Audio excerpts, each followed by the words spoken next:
Well, it's been a week of voting for the general election in the UK, and I'm going to have to vote again here between the Reds and the Blues because it is Arsenal against Manchester City, the big game in the Premier League on Sunday afternoon. Simon is fighting the red corner and believes that Arsenal can come out on top. The blue corner is Rob, and he believes that Manchester City will end up claiming another landslide for the Blues. Arsenal as big as 11-2 to win this game, Sam. And when two top six sides are facing each other, very rarely do you get a price like that. Yeah, I mean, if you played this game 11 times, Arsenal would probably win more than two. So it's a good price just on the face of that. But they haven't beaten Man City now for 4 years. I think it's just about time that changed. You know, I think we probably.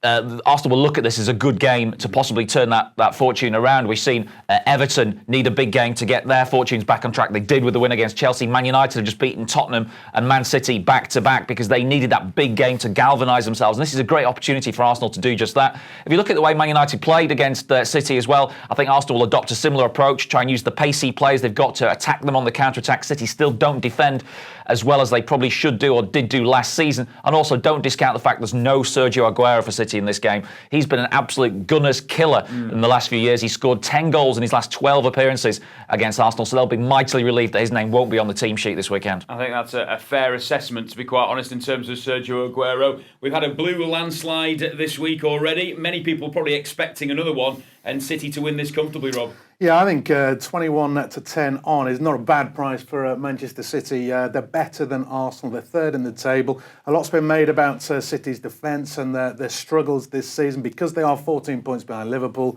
But let's not forget, Arsenal are worse. They're down in ninth. They've won one of their last 11, and they don't beat Manchester City. They concede more goals. They can't keep a clean sheet for toffee. And the only thing good about Arsenal is the price, but someone will be thinking that's not big enough. I think 10-21 on Man City is not the worst price in the world, but recent fixtures, City half-time, full-time is a decent price as well. Get odds against 23-20 and a -1 handicap, 6-5 City. They're just too good. City's form's not been brilliant, but Arsenal's is worse. Well, I have to say, I am going to go with Rob on this front because I think City are just going to be too strong for Arsenal. The one little caveat that we'll add to that, 11-2 is a huge price at home for Arsenal, and they are likely to raise their game because it's Manchester City as well. So don't be surprised if it is one of those 2 or 3 games out of 11 that Simon mentioned that Arsenal come out on top. But I think when you go on form, you have to really side with the Blues here and with a Manchester City victory.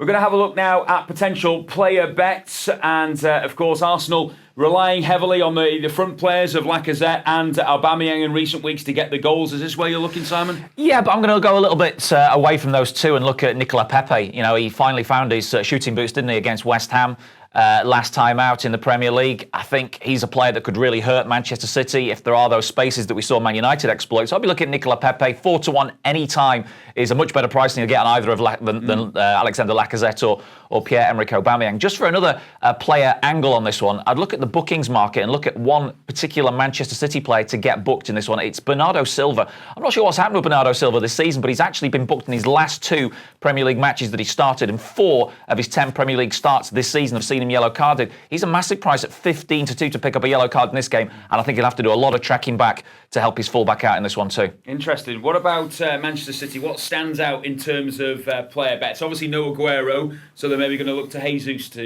get the goals. Jesus has started slowly, struggled for a while, but he's actually banged in 5 goals in his last 2 away games. A hat-trick in the Champions League will do his confidence the world of good. And I think 4-1 for a striker for Manchester City, the chances they're going to create against a really poor Arsenal defence, 4-1 to score first for the out-and-out striker, I think that's a no-brainer. I do think that's a good price, actually, 4-1 for Gabriel Jesus. But I'm going to actually go with Simon here. And it's not necessarily the Pepe bet, but I actually think the Bernardo Silva bet is a great bet because I do think that he hasn't been the same player, and I think it coincides with the tweet ban that he received maybe since he's come back into the team. He is being asked to track back a little bit more than maybe potentially he was last season. Gave away a penalty recently, of course, as well, trying to track back inside his own penalty area. So I think that could be a bet to watch in Sunday's game.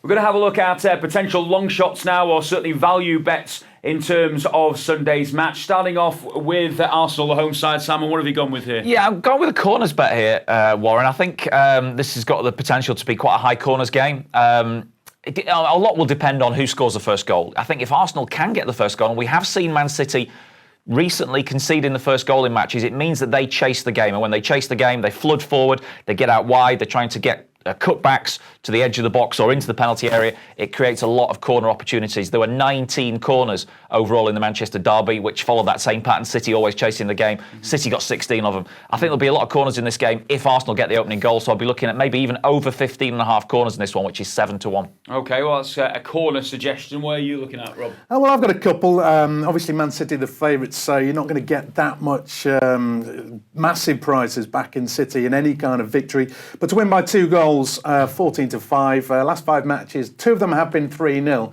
This is against the Gunners, but there's been 2 3-1s and a 2-0. So I think Man City to win by 2 goals, 14-5, is not a bad price at all. But also, Jesus got a hat-trick in midweek, and 20-1 to score another hat-trick. This Arsenal defence is poor.